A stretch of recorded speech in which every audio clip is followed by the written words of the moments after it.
minutes for us to be able to see the condensation outside the vehicle.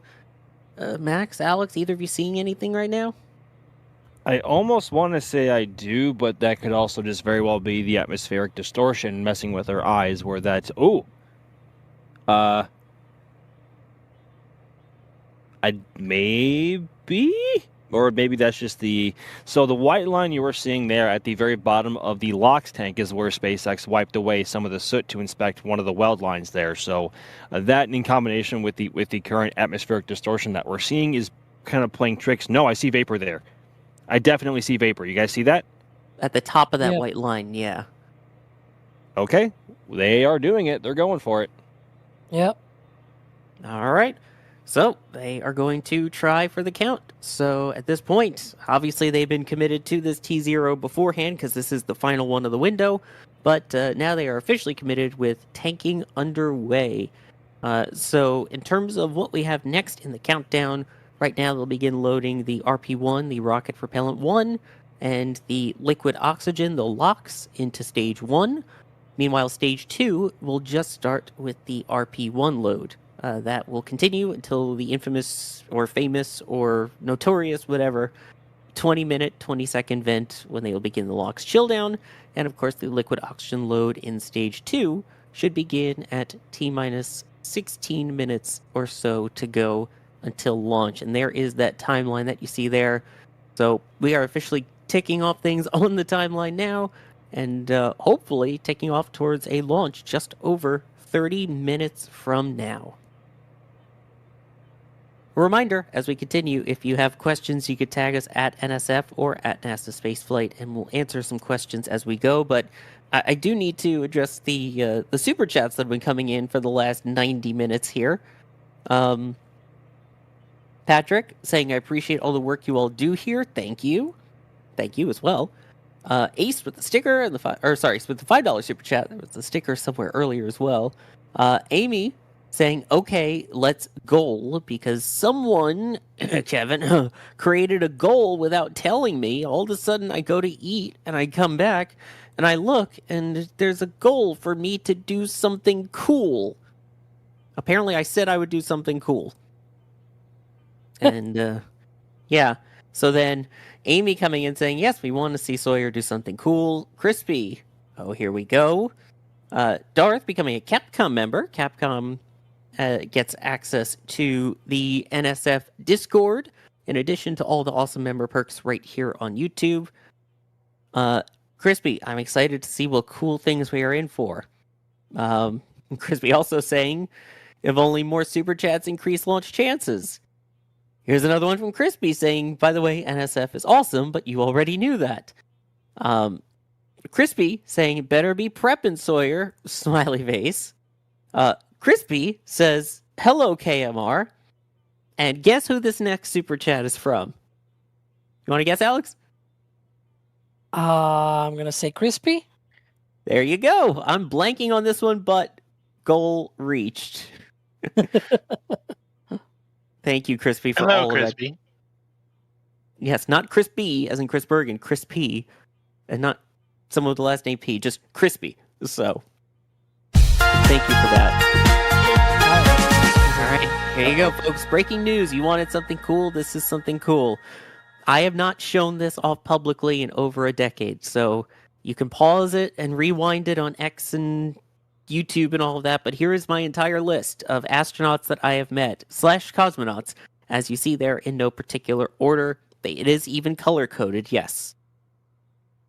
So you've got all the red, you got moon travelers, moonwalkers, and we get into the shuttle era very much here. There's a cosmonaut thrown in there as well.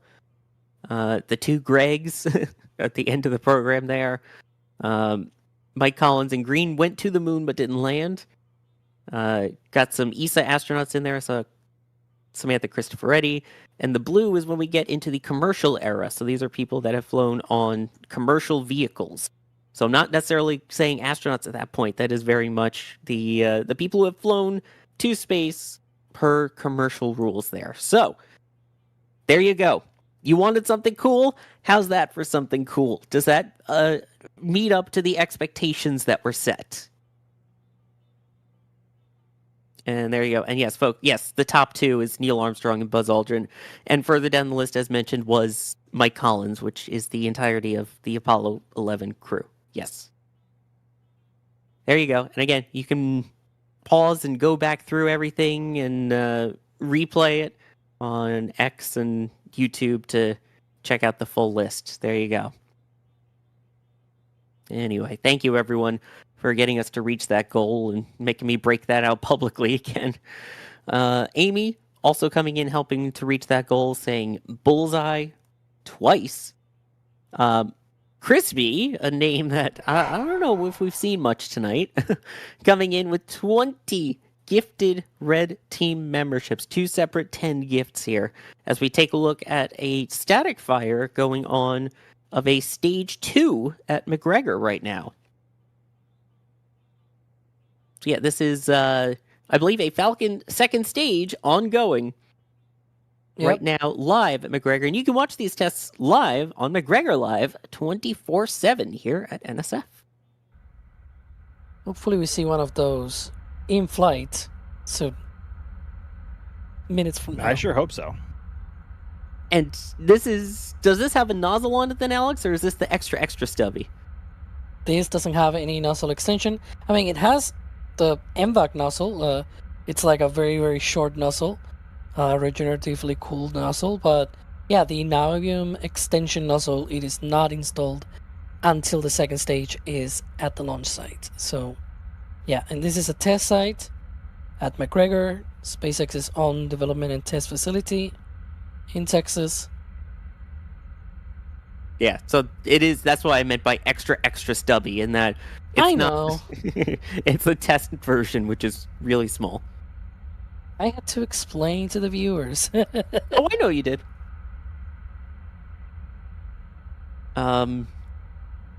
Anyways, that test is going on here. These are quite long burns. Sometimes they will go through an entire, basically, launch sequence with it, right? Yeah, it sort of depends as well on what purpose they want to test these second stages. Sometimes they run them for the entirety of the length. Lately, they've been trying to not force them too much, and they've sort of been doing shorter tests. Like, for example, a few days ago, we had a 211-second test, which is pretty much like 3.5 minutes. So sometimes they run them for the entirety of the 6-minute burn that they go through when they go into orbit, but sometimes they just don't need that much data, and so they run them for a shorter burn. And I think this one was one of those. That was a shorter one. Yep, and of course you see in the top left, the team over at McGregor also keeps track of how long each of them are, so you can see what fired when, and even, again, rewind back in the live stream to see them. And then to finish out the support queue here, Bideford with the $25 super chat saying, what are the odds we are launching tonight? Anyone have an idea? If I had an idea, I'd be buying lottery tickets, not watching launches. I guess technically 50-50. It goes or it doesn't. I mean, I think the most frustrating, but I guess technically true thing you could say was, Falcon 9 and this mission will launch when it launches. So SpaceX obviously wants to try to get it off the ground tonight, but they also wanted to yesterday and the day before and the day before. So, but honestly, taking one more look back up at the skies again, the skies do look a lot more forgiving, and hopefully the radar and the winds are showing similar data to back up how my gut is currently feeling. So I think tonight has been their best chance all week. So hopefully they can go ahead and pull it off. My gut is feeling like if this keeps delaying, I'm going to need Pepto-Bismol. But anyway, as we see there, some of the forecasts and the radars there, especially for the higher altitudes. Also, it bugs me that even Space Launch Delta 45, even this weather radar loop that we see calls it LC40. It's Slick 40. Anyway. I think I saw some paperwork along the lines of that launch complexes now on the Space Force side are now technically Launch Complex 4041, and the actual space name in the nomenclature has been dropped. I could be wrong, but I thought I saw paperwork in there that said that they are technically now LC40, LC41, LC37, and so on and so on. I could be wrong. Somebody please fact check me if they can. But still calling it LC40 sounds wrong. You are right. Yeah, so we need Harry Stranger in here immediately to make sure that 36 has the correct nomenclature in front of it. And Spaceboat with the $20 super chat throwing down a launch blessing. Thank you. I think we could use it at this point with this particular mission. Also, worth noting, when we were talking about Crispy, apparently, it says, fun fact, my last initial is P. So Crispy last initial is actually P. So anyway, about 21 and a half minutes to go here. By the way, Max, for people that want to go see this, what direction should they be looking for tonight's launch? Depends on if you are north or south of the launch pad. But once the rocket is in the air, now that we are in full nighttime, it should be pretty obvious where the rocket is, considering all you have to do is just find the artificially made man-made sunrise coming up over the horizon. So the rocket is heading directly east tonight since it is off to a geostationary orbit. So the view should be similar, weather pending, whether you are north or south of the pad, also depending on how far away you are relative to the launch complex. Under clear conditions, you can see launches all the way across Florida, all the way down to even Naples, albeit it'll be very, very, very tiny on the horizon compared to what you can see here. But cloud cover seems to be one of the big pains in the behind this evening, and also it has been for the past week or so. So if you are closer, you have a much better chance of seeing it. But overall, it is heading east, so theoretically there should be an even amount of viewing whether you are north or south of the launch pad, which is nice because Falcon 9 likes to fly either northeast or southeast more often than not nowadays. So it should be even split for everybody. And what we should also be seeing evenly right now is the T-minus 20-minute, 20-second vent. Perfect timing, Max, on extending that answer. And there we go.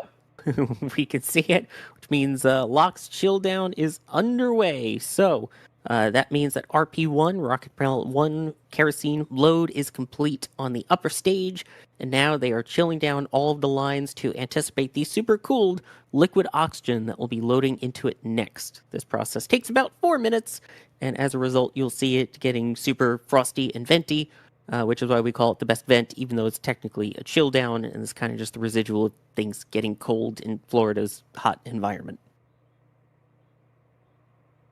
While we're talking about the trajectory, this one is interesting in that we see it looks like a deorbit that ends up in the Pacific Ocean near Mexico. Elliot was wondering when and where can we see the deorbit burn? Because I know some missions, not this one, Europe gets quite the show from stage 2 passivating. Yeah, definitely not this one. The deorbit burn will probably be rather shortly after the deployment, right? And by that, I guess I should probably say it might be like an hour after. That's shortly enough. That's the reentry, by the way. So the reentry happens there, south of Mexico in the Pacific Ocean, but the deorbit burn will happen probably over the Indian Ocean. Because it's sort of on the other side. You lower a little bit the orbit, and then after you go all the way around, then you re-enter over the Pacific. It's sort of like, I guess, like Starship launching out of Boca Chica, right? From South Texas, and then it goes all the way around, and it actually re-enters over the Indian Ocean. So the same thing sort of happens here, where the deorbit burn is on the other side of the globe, and then it re-enters over there. So one thing is the deorbit burn. Probably not a lot of people will see that. It might actually be in complete daylight around there, so it will probably be very, very hard to see it. And then the actual reentry will be sort of in the Pacific Ocean as we saw there. So probably not a lot of people will see that either, unless you are very close to the coast down there in Central America.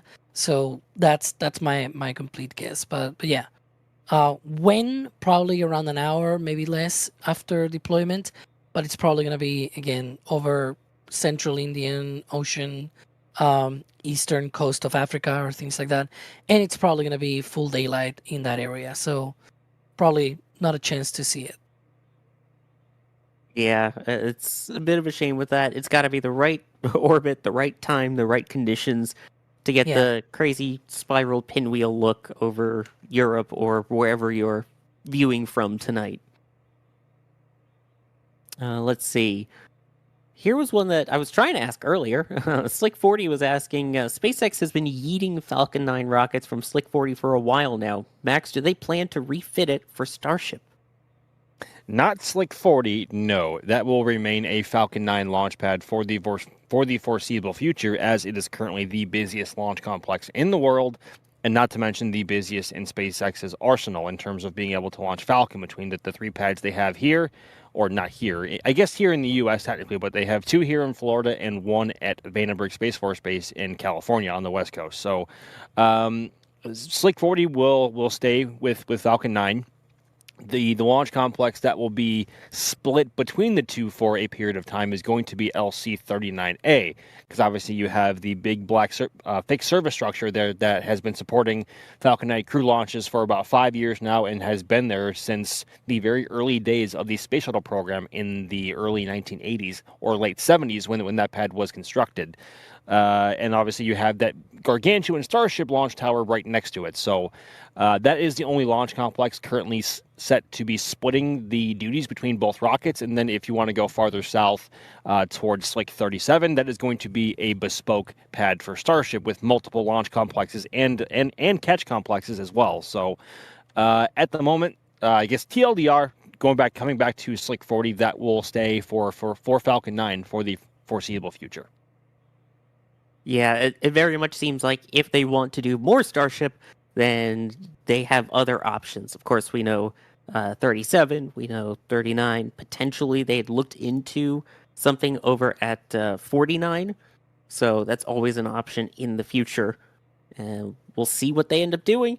But for right now, again, obviously, we're waiting for that first Florida Starship launch. Hopefully soon, TM. And we'll make sure we get in the air soon as well to continue tracking the progress on Starship at the Cape. So make sure you stay tuned to all of the NSF socials as well, because once we do finally get to do that and the weather cooperates for us, I'm sure you'll see some photos dripping out onto all of the social channels. All right. About 15 minutes to go. Again, the 20-minute event has stopped, so liquid oxygen load underway on stage 2, RP1 and LOX continuing on stage 1 at this point. May see if you need to go into your records for this one, Alex, but Angry American was asking, do we know what the fairing flight record is? Oh yeah, we actually do know about that one. So the fairing halves have actually flown more often than the boosters. The one that currently holds the record is serial number 185, and it has launched 33 times. So right now the booster record is beaten 67 with 30 times already, but the fairing that holds the record for most flights actually has flown even more times at 33. And just like beaten 67, you might remember from a few flights ago, it carried a crown as, a sort of, it's sort of like the king or queen, whatever you want to use, right, of the fleet. So it carries this crown and everything on top of its number. Each of the boosters have their own sort of little numbers on their sort of structure and everything painted on it. And so they also painted that crown. The fairing half that I just mentioned, serial number 185, also has that crown as well on top of its number. In the case of the fairings, those numbers are located sort of at the bottom of the fairing halves. So it's like 185, and then on top there's like a little crown painted on it. So it's really cool that, it's not just the boosters, but it's also the fairing halves. For this mission, we know that at least one of them has flown for 15 times, and we think it is serial number 191. So another one of those that, it has flown many times, just like the booster. This booster has flown already 22 times. It's going to fly for a 23rd on this flight. So definitely lots and lots of reuses that they get from this hardware. I mean, the only thing that gets expended at the end of the day, is just that second stage there that you see under the fairings. So it's something that they just can pump out really quickly and keep launching pretty much 3 or 4 times a week. It's unbelievable at the rate they're able to do that. Yeah. And to be able to keep track of the fairings, of course, they all have the little crowns on it, as you mentioned. I absolutely love that touch on them. Now, Max, we had a poll running, and we had over 1,200 people voting in the poll for what shot they want to see you attempt tonight. And somehow, 1,200 of you managed to create a 50-50 split. Normally, That's YouTube will amazing. be like 50 to 49% to show that one edged out just a bit over the other. Nope. Dead on 50-50 exact. So, Max, do we have an idea of what the plan is? I think I might attempt a streak tonight. I think it might look pretty cool with the clouds that we have in the area and the fact that it's going to a geostationary orbit. From our perspective, means it's going straight east, but also the actual arch is going to be pretty narrow. So I can get it fitted in between a full frame 24 millimeter size image. So I think I might try that tonight. Haven't gotten a streak in a while. Glass is clean. And hopefully, and honestly, it's not too humid either, so there shouldn't be any dew spots or moisture spots anywhere on the lens. So we'll try. Hopefully, not famous last words, but I think I will be attempting a streak shot tonight, and then get it edited and shown on stream while we can. Hopefully, pretty quickly, because streaks can take a bit to edit, especially if you have any dirt or loud pixels anywhere in your image. Yeah, thanks for rubbing it in during the commentary break. We were talking about one of my favorite shots I took that had a bad lens that wasn't fully clean. But anyway, I wasn't trying to rub it in. I was just trying to. I was just. I was keeping it about my glass. But thank you, Sawyer. yeah, it's all right. Anyway, there are definitely people that take cleaner shots than I do of streak shots, and they're all available as prints on shop.nasaspaceflight.com. I mean, my favorite still is Max's right there. We were talking about this one as well during the break. The one over the communications antenna there. I absolutely love that shot. And it's probably one of my personal favorites as well. It's so good. And you can even see where the vapor cone was in it. And then, of course, we have all of the other amazing shots in there of Falcon and Atlas and Starship, of course. And if we're talking for the Cape, you see Falcon Heavy. There's booster landing shots. There's a Falcon Nebula shot. We've got a couple different flag shot options. There's one that has the fairing, and there's also a flag shot version that has a capsule. One shot by Max, one shot by me. So you could check those all out at shop.nasaspaceflight.com and get them as either a metal print or a poster for your wall. It'd be cool to see them in like college dorms now, because if these were a thing when I was in college, I would absolutely have them all over my dorm. Just saying. We are now 9 minutes and 20 seconds to go. Max, just let me know when I need to let you go, because I know you got to set all the settings for that shot as well. You know, I do still have to plant that camera down because I didn't really have a chance to get it aimed up between all the delays and not knowing what to do at that point. And also, I was waiting for the poll, so now might be a good time now at just T-minus 9 minutes. So I think I might do that now, and I will see y'all hopefully on the other side, and hopefully a good flight. Come on, Falcon 9. Let's go, Falcon 9. Do the thing. And Max will see you and talk to you afterwards. So at this point, as you mentioned, now under 9 minutes to go. Fingers crossed that the weather holds out. Alex, any update on the weather? Yeah, weather was still a watch item as of a few minutes ago. Let's see if everything goes good with the weather. Like, you know, it clears, they see there's a chance and things like that. Still counting down, 8 minutes, 20 seconds to go. Right now, they should be approaching the point where they start chilling down the engines. On Falcon 9, they load a little bit of that liquid oxygen through the pumps to make sure that they are conditioned for flight and make sure that there's no cavities or anything like that. They get fully filled.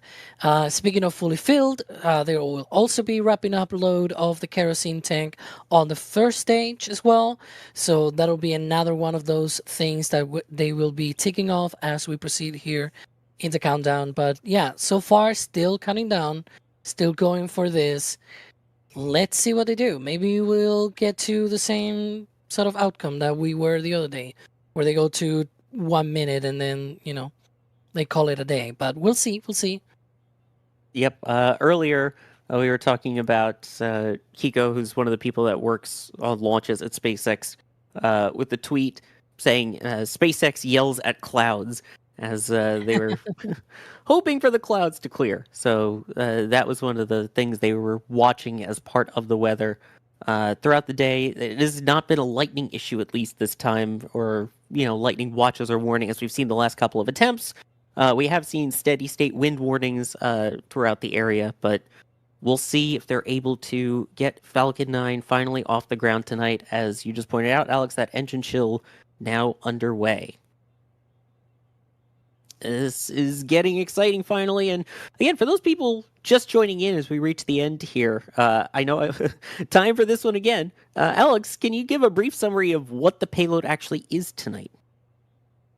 Yeah, the Nusantara Lima is a high throughput satellite for communications for Indonesia for the company called Pasifik Satelit Nusantara, and it's going to be providing over 160 gigabit per second connectivity. And so it's going to be one of these, again, 6 metric ton, really huge satellites that are going to be in geostationary orbit. Falcon 9 will be launching this into a geostationary transfer orbit, and then the satellite itself will be using its own electric thrusters to be able to position itself into that final geosynchronous orbit. Now, there's another thing as well. This satellite was originally built for another whole different purpose and a different company and a different country and everything. And it was originally going to be what was called a GSAT satellite. However, the company pulled out of that agreement, and so Boeing, the manufacturer of the satellite, decided to just sell it to another company. And so PSN, Pacific Satellite Nusantara, just took this satellite and said, "Hey, you know what? Let's launch it. I want to use it. I'm gonna buy it for you, and then modify it a little bit here and there, and I'll use it for my own sort of business, I guess." So yeah, this was originally built for a whole different thing, and then they were using it, I guess, for this purpose of providing connectivity to Indonesia. So again, one of those things that we see often in spaceflight, that sometimes one thing that you were thinking was going to be used for one duty, one sort of thing, it ended up being used for a whole different one. So Yep. yeah, it's one of And those this, things, right? and this joining a fleet of other satellites for Indonesia that have been launched. Yep. Also helping after one of theirs was lost earlier. I mean, this was a little while back, launching on a Long March 3B that failed. So Yep. hopefully completing more of their network. And they are not unfamiliar with Falcon 9 because they have already launched at least 2 other times satellites from this company on Falcon 9, including the PSN-6 satellite, also known as Nusantara Satu, and they also launched recently, just a couple of years ago, the Satria satellite as well. All 3 of them also being communication satellites. So definitely not not the first rodeo, if you will, with Falcon 9. That is true, but Falcon 9's rodeo continues right now with strong back retract. You see the clamps going away from underneath the fairing halves up at the top there, and then the strong back leaning 1.8 degrees away from the rocket. That will throw all the way back at liftoff, but for now it's enough to just get out of the way for that initial launch blast that it will experience, hopefully 3 minutes and 33 seconds from now. And again, at this point, the concern still remains the weather as the watch item for tonight. For the launch itself, as for downrange, for those wondering, this is an easterly launch because it is going to geostationary transfer orbit. So that means a shortfall of gravitas is located downrange, ready to hopefully catch the booster, or land the booster on it, I should say. And this is B1078 that you see on your screen on its 23rd or 23 or 4. How does the dashes work? This is 23rd flight, right? Yeah, this is a 23rd flight. The number goes up when it lands. Yeah. And for those wondering about the fairing halves, Doug is downrange to pick those up.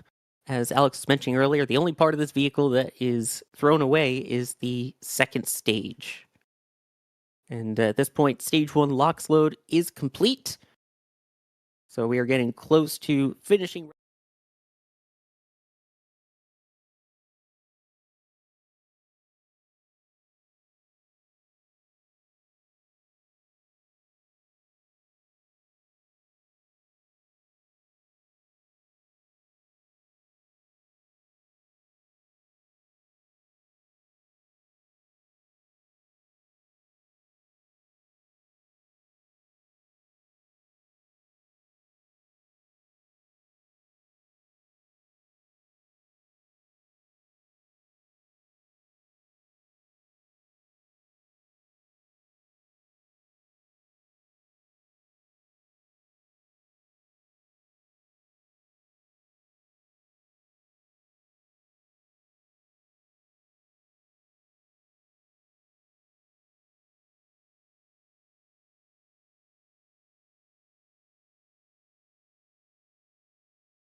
Hello and welcome back to our live coverage of the Nusantara Lima mission. We are back from our first coast phase and just in time for second engine start 2. In just a few seconds, we will have a roughly 40-second burn of the second stage's MVAC engine, which is shown on, which we will see momentarily.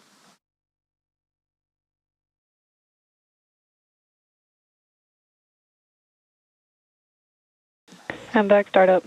And there we have good call out of the ignition of the MVAC engine. This is the second burn of the MVAC on today's flight. The first burn started around 2.5 minutes into launch and lasted for about 5.5 minutes until we reached our initial orbit, which we call a parking orbit.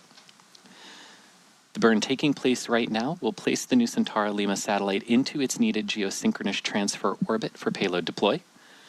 Let's watch and listen in for confirmation of shutdown and a good burn.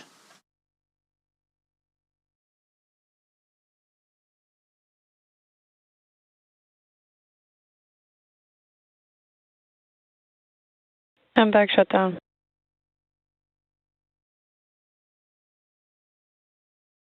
Confirmation that the MVAC engine shut down as expected. For the next 7 minutes, we'll be in another coast before we reach nominal orbit insertion. Before we reach deployment of the Nusantara Lima satellite. And there was confirmation that we are in the proper orbit for payload deploy. So with that, we're going to take a short break and we'll see you back here in a few minutes at about T plus 27 minutes.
And welcome back to the Nusantara Lima mission. We're now just over 27 minutes into today's flight and coming up on deployment of the satellite into its geosynchronous transfer orbit. To recap today's mission so far, Falcon 9 lifted off at 9:56 p.m. Eastern Time from Space Launch Complex 40 at the Cape Canaveral Space Force Station in Florida. About 2.5 minutes later, the first stage shut down and separated, and then headed for a successful landing on the A Shortfall of Gravitas drone ship in the Atlantic Ocean about 8.5 minutes after taking off from Pad 40. The second stage then took the Nusantara Lima satellite into its desired transfer orbit via 2 burns of its MVAC engine. We're now standing by for that geostationary communications satellite for Pasifik Satelit Nusantara, or PSN, to be deployed. Here's a little bit more about today's payload. Indonesia is an ocean of islands, more than 17,000, where distance can stand between people and opportunity. PSN set out to change that. Nusantara Lima is PSN's next step, a high-throughput communication satellite designed to extend reliable connectivity to classrooms, clinics, small businesses, and first responders, reaching places where fiber and towers can't. Built with Boeing on the proven 702MP platform, SNL is designed to deliver more than 160 gigabits per second and dynamically direct capacity to where it's needed most, across the islands and into Southeast Asia.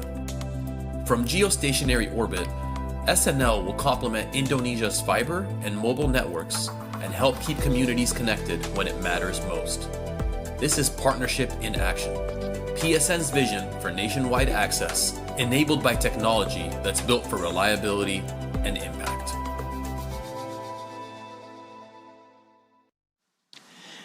And we're now just moments away from deployment of the Nusantara Lima satellite.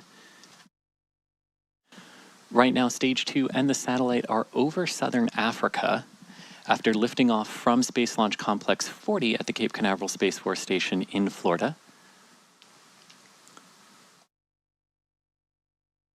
Nusantara Lima will be the newest satellite in Pasifik Satelit Nusantara's fleet. The geostationary communications satellite will have the largest capacity in Asia using very high throughput satellite technology. Indonesia is the world's largest archipelago with many remote islands that are challenging to reach to provide internet to. The Nusantara Lima satellite will be critical in providing this essential connectivity across the island nation's 17,000 islands. You can see a good view here of the MVAC engine that brought us into the needed geosynchronous transfer orbit today. And there is a good view from a camera located on the top of Falcon 9's second stage, looking at the bottom of the Nusantara Lima satellite, which we should see deploy here in just about a minute.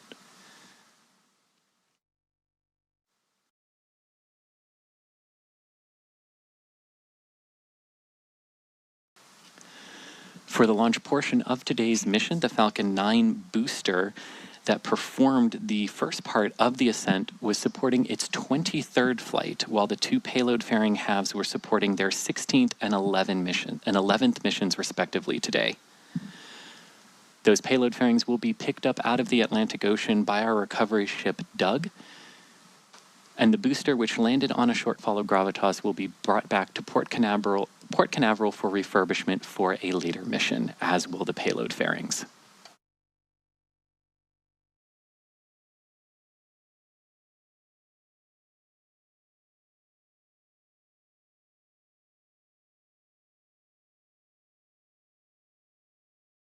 We should see payload deploy in just a few seconds. And like clockwork, there we go.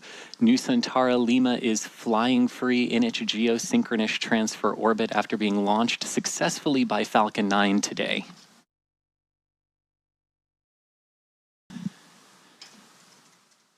And also getting a good view of sunrise as Falcon 9 circles the Earth after lifting off in darkness from Florida. But with confirmation of payload deploy, that will bring an end to our live launch coverage. As always, we want to thank Pasifik Satelit Nusantara for entrusting us with today's mission, as well as the Eastern Range and the Federal Aviation Administration for their support. A big thank you to all of you for joining us for today's mission. If you're interested in more launch coverage, head on over to spacex.com/launches for the most up-to-date information. When you're there, make sure to check out our new departure board as well, featuring our upcoming launches with details such as mission name, launch and landing site, and liftoff times. Also, remember to follow SpaceX on X, and we will see you next time.